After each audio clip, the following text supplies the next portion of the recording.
Assalamualaikum warahmatullahi wabarakatuh. Di sini saya akan mempresentasikan tentang kanva saya mengenai materi K3LH. Yang pertama, materi yang akan dibahas. Yang pertama itu terminologi istilah, pengendalian data, pengendalian virus pada data, pengendalian bahaya kebakaran dan konsleting dan konsleting air dan listrik, dan yang terakhir penggunaan komputer. Terminologi istilah adalah server merujuk kepada komputer yang berkepunyaan tinggi yang berfungsi sebagai pelayan komunikasi data dalam suatu rangkaian jaringan komputer. Sistem merujuk kepada sistem pengoperasi seperti Windows 10, Linux bagi komputer mikro, dan NetWare Windows Net pada server. Aplikasi yang dijalankan pada laboratorium komputer merujuk pada aplikasi yang digunakan untuk proses belajar mengajar serta yang selalu digunakan seperti Pre-headset dan word processing, juga aplikasi yang dibangunkan bagi tujuan tertentu. Terminologi istilah virus adalah subversif program komputer yang boleh mengakibatkan kerusakan atau terhapus data pada komputer dan memungkinkan menular pada operasi komputer lain. Data adalah sebuah informasi yang digunakan untuk menghasilkan sebuah informasi. Dalam hal ini data terdiri dari berbagai tingkatan. Yang tertinggi adalah data bersifat rahasia, dan ini memerlukan suatu penggunaan password dalam menjalankannya. Yang selanjutnya, pengendalian data. Pengendalian akses terhadap data hanya akan diberikan pada user tujuan spesifik atau kepada pengguna tertentu, dan hanya akan diberikan atas dasar perlu pengetahui saja atau read only. Data tugas atau data administrasi yang akan dikirim menggunakan DVD dan flash disk atau media elektronik yang telah bersih dari gangguan virus. Penggunaan user ID dan password, dalam hal ini keduanya digunakan untuk menjaga akses keamanan dan pada tiap komputer. Dalam hal ini baik user dan password harus ke kaedah berikut. Kaedahnya, yang pertama, setiap user diberikan user ID untuk menjaga kerahasiaan data pribadi masing-masing. Paspor tidak boleh dicatat dalam kertas. Ini digunakan untuk menjaga validitas kerahasiaan kunci masuk ke data per user.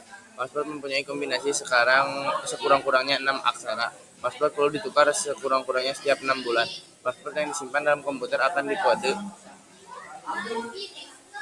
Selanjutnya, pengendalian virus pada data. Virus komputer bisa diartikan sebagai suatu program komputer biasa, tetapi mewakili perbedaan yang mendasar dengan program-program lainnya, yaitu virus dibuat untuk menulari program-program lainnya, mengubah, memanipulasi, bahkan sampai merusak. Ada yang perlu dicatat di sini, virus hanya akan menulari apabila program pemicu atau program yang telah terinfeksi tadi dieksekusi. Disinilah perbedaannya dengan worm. Beberapa cara penyebaran virus. Yang pertama, flash disk, media strong, terus jaringan, terus www atau internet.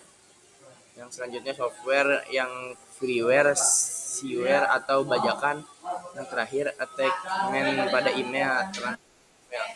Ini adalah komputer yang akan terjangkit virus bila menggunakan komputer yang telah dijangkit virus ke dalam jaringan, menggunakan flash yang telah dijangkit virus, dan yang terakhir menyalin kandungan disket yang telah dijangkit virus.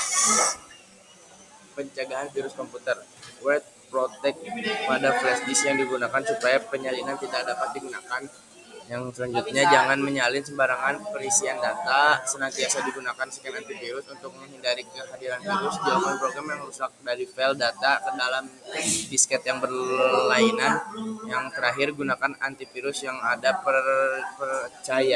percayai dengan update terbaru, tidak peduli apapun mereknya, asalkan selalu update dan auto protect dinyalakan, maka komputer akan terlindungi.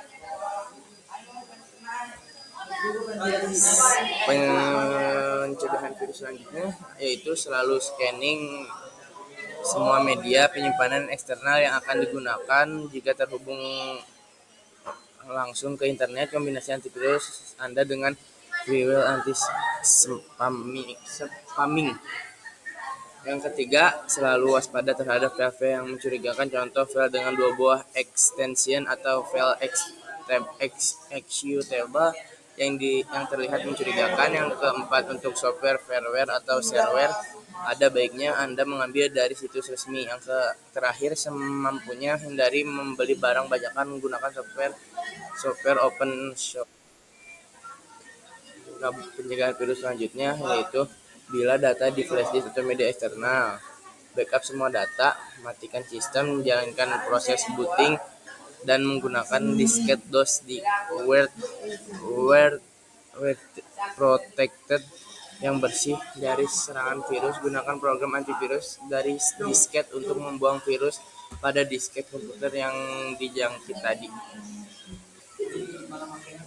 Yang selanjutnya, pengulangan virus komputer, yaitu bila data di dalam komputer dideteksi dan tentukan diamankan kira-kira sumber virus tersebut apakah di flash disk, jaringan email. Yang kedua, jika ke jaringan, maka ada baiknya Anda mengisolasi komputer Anda dulu. Yang ketiga, identifikasi dan klasifikasi. Keempat, scan dengan antivirus. Yang kelima, bersihkan virus tersebut. Yang keenam, langkah terburuk jika hal-hal di atas tidak berhasil adalah mengformat ulang komputer. Tanda-tanda diserang virus: program tidak dapat digunakan atau dijalankan, berlaku disk error jika dalam disket, kegagalan boot sistem. Yang terakhir, sistem mengalami degradasi pengguna. Bagian yang diserang virus. Bagian komputer yang diserang virus antara lain: yang pertama, ke dalam file aplikasi XCOM, SYS atau OFR, ke dalam memori, ke ruang file election table, ke dalam file data. Pengendalian kebakaran dan konsleting. Penyebab kebakaran antara lain pemanasan yang tidak dapat, yaitu bila zat yang mudah terbakar dipasangkan dalam sebagian, mestinya tidak berhati-hati memakai penegas minyak dan tidak memeriksa suhu minyak secara berkala, menyebabkan uap dan gas-gas yang mudah terbakar, misalnya tidak melakukan pendinginan yang baik dan saat penyulingan dan kebocoran zat reaksi yang perlu dilakukan di ruang asam atau ruang khusus. Menuang sejumlah besar zat yang mudah terbakar, ceroboh atau cairan mudah menguap, berceceran, dan ventilasi ruang kurang baik. Pecahnya wadah atau botol zat yang mudah terbakar dipanaskan di atas logam. Kelalaian pengguna gas dan listrik, misalnya ada kebocoran gas dan timbul loncatan api listrik karena hubungan singkat. Personel yang kurang sadar atau kurang hati-hati, misalnya merokok, membawa korek api, dan sebagainya. Pengendalian kebakaran. Masih dengan pengendalian kebakaran dan konseling. Pencegahan kebakaran antara lain: menyimpan bahan-bahan yang mudah terbakar di tempat yang aman dari sumber nyala api. Bahan yang mudah terbakar seperti kertas tidak boleh disimpan di ruang server. Bekas sampah hendaknya diletakkan di luar ruang server.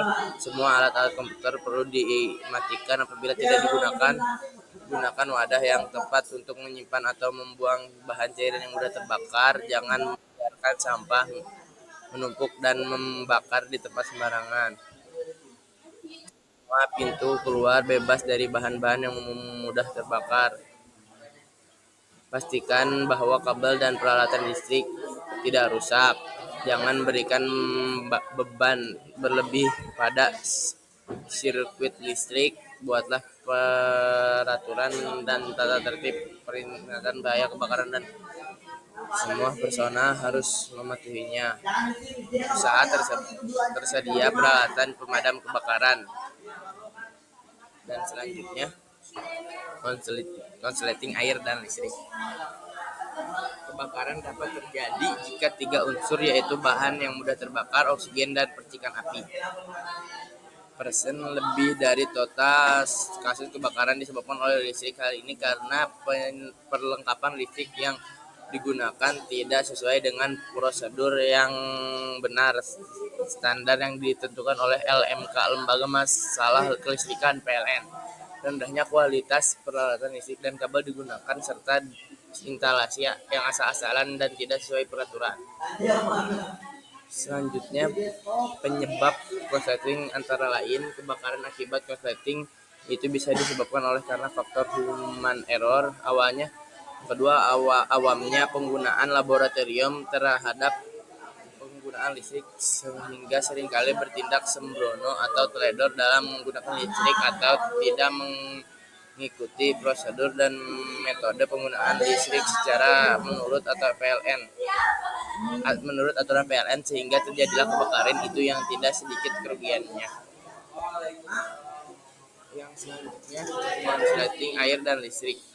Sedangkan yang dilakukan untuk menekan terjadinya kebakaran adalah di ruangan server hendak dipastikan tidak berlaku limpahan air dari AC, air kondisioner.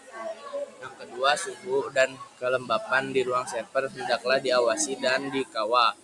Yang ketiga, meningkatkan kesadaran penggunaan laboratorium listrik untuk keperluan sehari-hari proses belajar mengajar. Yang keempat, seperti dalam membagi-bagi arus dan menggunakan stop kontak bukan dilakukan dengan semaunya. Yang terakhir, gunakan stop kontak sebagai mestinya. Dalam hal ini ada 2 stop kontak. Pertama, stop kontak 200 watt hanya digunakan untuk peralatan di bawah 500 atau 1000 Fi. Kedua, jenis stop kontak tenaga digunakan peralatan di atas 1000.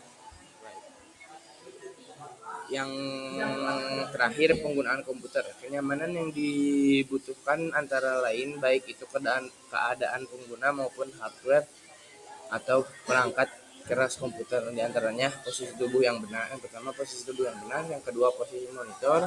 Yang ketiga, penggunaan mouse. Yang keempat, penggunaan keyboard. Yang kelima, posisi meja dan kursi. Yang keenam, posisi kotak CPU. Yang ketujuh, posisi kabel. Dan sekian dari saya. Terima kasih. Wassalamualaikum warahmatullahi wabarakatuh.